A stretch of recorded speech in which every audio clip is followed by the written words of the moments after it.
see, I'm out in the rain. And what does this mean for beginning drivers? It's very hard to see the road.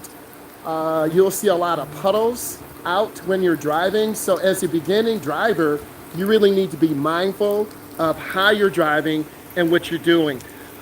Next, dealing with the rain. Yes, I'm in the rain for you. Dealing with the rain, you got to have your defroster on your windows adjusted properly so it can blow some warm air on the window. Why? Because the rain in the air is a lot cooler, and this will make your window fog up. So you need to learn where your defroster and heater is on your front and back window. I see a lot of beginning drivers and drivers who are a little bit lazy, not willing to adjust the air, the heat, or the AC properly to find the balance. If it's too cold, your windows will fog up. And if it's too warm, your windows will heat up, and then you could possibly fall asleep. There are a lot of puddles out on the road, and you will do something called hydroplaning. And when you hydroplane, this means your car is lifted above the water, and that's on your knowledge test. So hydro means water, planing means to lift. So you'll be actually riding on a film of water, which is dangerous because your car can slide left, slide right. A lot of beginning drivers tend to be overly aggressive on the steering wheel. They'll overturn or underturn. So you want to be really mindful of that. A lot of experienced drivers, older drivers, will maybe drive too fast. They're thinking, hey, I can drive. It's dry, but really they're in danger. So there are two types of drivers on the road. They're the inexperienced, under 10 years of driving. They're the experienced, over 10 years. I see a lot of experienced drivers driving too fast. If the speed limit is 70, different locations around the country have a basic speed law, which means you need to drive at a speed that is safe and reasonable for the conditions on the road. And you should always drive slower. Whoa, I'm about to hit a puddle and a pothole. Speaking of potholes, you want to be mindful because that can have you lose control of your car. So you want to drive on the outside edge of potholes. You want to drive in the tracks. I'm giving you other knowledge test questions. You want to drive in the tracks of other cars. This will help you see where you're going, and you might not be able to see the lines. So you can forget about trying to see the lines on the road because you won't be able to see it. Let's talk about windshield wiper blades. Most people neglect those, and as a result, see, I'm getting wet for you. As a result of neglecting your windshield wiper blades, your windows will streak. So you want to make sure that you're able to take care of those windshield wiper blades. They should be changed at least once a year. They do dry up when it's really warm, and they get cracked. In the wintertime, they freeze. So you really need your windshield wipers when it's raining. And when it's raining, it's hard to see. So you want to reduce your speed. You want to take your time and analyze the situations that are going on.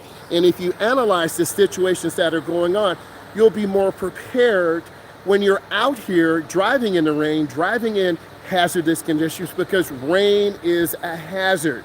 You will also have to increase your following distance. What does this mean? It's a car length for every 10 miles an hour. So if I'm at 50, I should have about 5 car lengths. If I'm at 30, I should have about 3 car lengths. You want to take your time. You want to make sure you have adequate time to slow down. You want to make sure there is time for you to react to people not using blinkers, because people tend to drive more aggressive in the rain. They're not paying attention. They're overanalyzing situations. They're distracted. They don't have the heater or defroster set up properly. Their windshield wipers. So all of these things put together make drivers dangerous. And if you're driving in the rain or an adverse weather condition, you're going to tend to make more mistakes. I don't want you guys to make mistakes. I want you to learn through looking at my content, learn through practicing, and I'm a state certified driving instructor. If this is bringing you value, give it a thumbs up. Subscribe because you want to learn. I'm putting out a lot of content. I have a 24-hour content schedule where I'm going to talk about different things at the end of each drive. This one is driving in the rain. What do? You drive in the tracks where other cars, you don't drive to the edge of the road because you're going to hit those puddles of water, and that could have you hydroplane. You have to increase your following distance. Why? Because you have water on the ground and you will lose traction. It's called the coefficient of friction. You can look that up. So when it's dry, you have a lower coefficient of friction. When it's higher, you have less. So rain, sleet, snow, and you have to be patient. You will be a little bit stressed driving in the rain. It does take a little getting used to. And typically, one person is driving really fast, super fast, everyone starts following them, and then you have a whole group of cars following each other.